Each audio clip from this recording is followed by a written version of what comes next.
Christmas সামনেই আসছে, তাই ছোটদের জন্য আমি একটা মজাদার ক্রাফট নিয়ে এসেছি।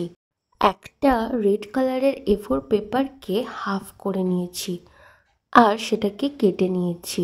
একইভাবে একটি হোয়াইট A4 পেপার নিয়েছি আর সেটাকেও হাফ করে কেটে নিয়েছি। এরপর হাফ A4 পেপারটিকে আমরা 3 ভাগ করব। এইভাবে সমান সমান করে আমরা ভাঁজ করে নেব প্রথমে, আর তারপর যে লাইনগুলো পড়লো সেগুলোকে কাটিং করে নেব।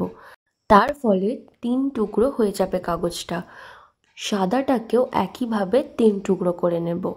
এরপর একটি একটি টুকরোকে এইভাবে ফোল্ড করব। এই জায়গাটায় আঠা লাগিয়ে আর নিচের অংশটাকে এইভাবে জুড়ে দেব আর শুকোনোর জন্য একটু সময় রেখে দেব।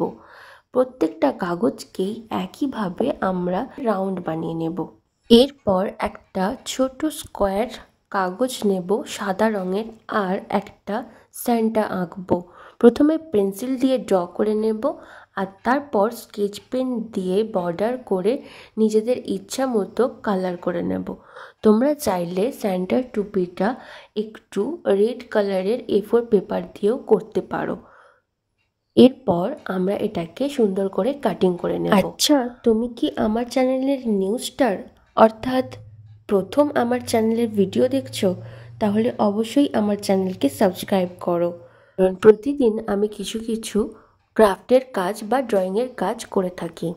এরপর আমরা দেখো এই কাগজগুলো যেগুলো রাউন্ড করে রেখেছিলাম সেগুলোকে এইভাবে আঠা দিয়ে একের উপরে আরেকটি এইভাবে লাগিয়ে নেব আর কিছুক্ষণ সময় রেখে দেব যাতে আঠাটা ভালো করে শুকিয়ে যায়। আর এরপর একটি সাদা সুতো নিয়ে পুরো শেষের অংশটিতে আমরা লাগিয়ে নিয়েছি যাতে হ্যাঙ্গিং করতে পারি। এরপর কাটিং করা স্যান্টাটা ঠিক উপরে এইভাবে লাগিয়ে দিয়েছি আর একটা হলুদ রঙের ছোট্ট স্কোয়ার কাগজ নিয়ে ঠিক মিডলটা এইভাবে আঠা দিয়ে লাগিয়েছি। এটা হয়ে গেল স্যান্টার কোমরের বেল্টটা। এরপর স্কেচ পেন দিয়ে আমরা ভালো করে এটাকে কালার করে নেব।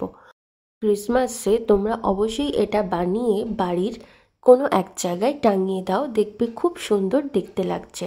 আর ভালো লাগলে অবশ্যই তোমার বন্ধুদের সাথে শেয়ার করো যাতে তারাও তাদের ক্রিসমাসটা এইভাবে ডেকোরেট করতে পারে। আরও একটি স্যান্টার ভিডিও তোমাদের ডেসক্রিপশন বক্সে দেওয়া থাকলো, একবার গিয়ে চেক করো।